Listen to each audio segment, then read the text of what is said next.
In this lesson, we will add the questions to our quiz. Currently, we hard-coded this text that displays the question 1, but we want, of course, to display multiple questions, and we also want to enable these buttons so that when the user clicks and chooses the answer, it automatically displays a new question and also stores what the user clicked. So, how do we do that? First, what we will do, we will add this array with questions to our data. So we will create one new segment for loading data. So we create a questions array and we store in this array our 6 strings, questions. As you can notice, each question is a string, but it's a little bit unusual because usually our strings look like this or like this. But this time we are using backticks, and this is because we are using a string that goes across multiple lines. So whenever you have a string that goes across multiple lines, you have to pack it inside of backticks. They are also called template literals. So you can check what this actually means and how they can be used. But in general, it's basically for multiple line strings. Okay, so this is the first thing we do. Now we will add a few more variables. Let's copy paste them and then we can explain them. So the first variable is a question and it marks the certain question. We use index, so we start with index 0 and we say question equals questions 0, and this gives us the first question. If we change index to 1, our question will be questions 1, which means a second question, and so on. The next thing what we will use is an array results. We start with an empty array, and then when the user will click and choose the answers, we will store his or her answers inside of the results array. And one more thing, answer options. As you can see, we have 1, 2, 3, 4, 5, and 6 as our answer options. If you make another type of quiz, you can also choose that kind of answer options or whatever you feel. But we decided to make a quiz where a user can choose how strongly he agrees or disagrees with the statement. So we store all these answer options inside of array, and we will now do something with these answer options. Now we used answer options in our CSS, in our HTML, and we made them by hand, but we can also add one line function that will go through all the answer options and display them nicely. The same as here, but we can replace all these 6 lines with one simple line. How we will do that? We will use a map function. I can show you the map function. So if we have an array of couple of elements like 1, 2, and 3, and we want to map array. So we will use a map function, and we will say array map, and now we want every element to become 10 times bigger. So we want to multiply each element with a 10. And we want to store this into a new array. So let's see. If we now ask what is a new array is 10, 20, and 30. So basically with the function map, we can create new arrays and we set a rule what happens to each of the elements. So x, and then we say what should happen with each of the x's. So each element is an x, and we said x times 10, so we got a 10, 20, and a 30. So this is a map function, and we will use it here. So let's copy this line. So we have answer options, and we map them, and we say each x should become a class, a div element with a class CSS answer. So each of them should become a div class with a CSS answer, because we want to replace all of these 6 lines.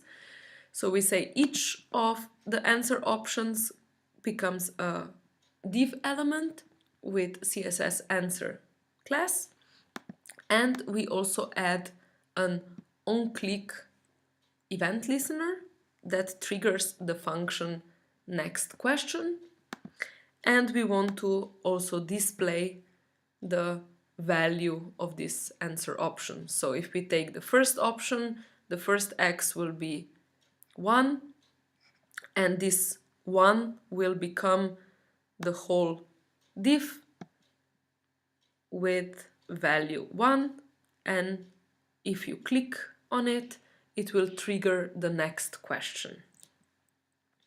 Okay, so let's see if we now replace this. We basically get the same thing, but we also have an onClick function. So without an onClick function, this is exactly what we had before. So instead of the 6 lines, we can just write this. We say each answer option should become a div, and this div should display the value. Okay, but we also need an onClick, so we add the event listener onClick, and now we also have to add a next question function. So let's go. This function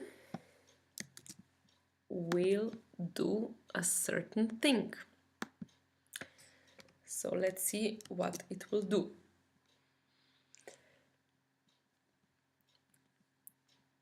Because we will pass a param telling what answer option did the user choose.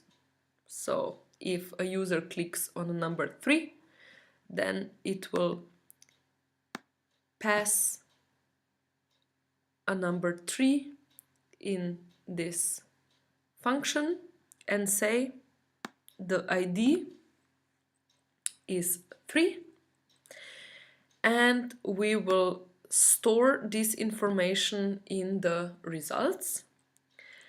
And if you remember, we start with I equals 0, so we display a first question, so questions 0, and then we also store results 0 with the value that the user chose. So in this case it would be a 3, and then we say 0 equals 0 plus 1, and we say the question is now questions 1, and we update, so it will display the next question. And then the user chooses, for example, 5, and this triggers the event listener. So it triggers an event, next question, it passes the value 5, it says results 1, so the second result is a 5, then I becomes 1 equals 1 plus 2, plus 1, so it becomes a 2, and it triggers the questions 2, so a third question, and so on. So let's see if everything is okay. One more piece of the puzzle is missing. We actually don't want the hard-coded question here, but we want instead to display our variable question.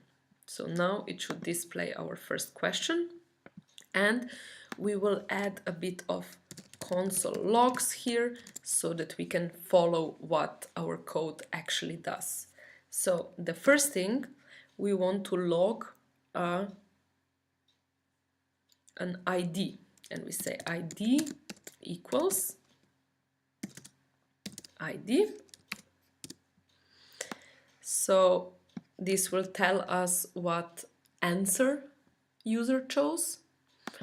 Then we want to see what are the results currently already in the results array. So we start with an empty array, so we expect that the first time it logs, it will log an empty array, but then we expect that the array will, after results, after this line, already include our answer. And then we will change the index value. So index will be now bigger. So maybe we can also check this at the beginning. What is the current index? Then what is the ID? So this is the answer. So answer ID. Then we want to see what we have in the results array. Then we store the result and we check what do we have now. Then we increment the value of our index and we log what then the index is. And after that we also want to see what is our new question. Okay, so let's run the code and open our console and let's get started. So we are displaying our question number 1, so questions 0. So when we click now, we will trigger the next question and it will tell us that index is 0. It will tell us that our answer, we will choose a 5, is 5, and our results is currently, let's see, a 0, is nothing, and then it will store number 5 in the results. It will increment the value of I, and it will display the new value of I and the new question. So let's see. So we choose a 5. Bam. So current index is 0, answer ID is a 5, results are empty, then we store a 5 in, and our index is currently 1.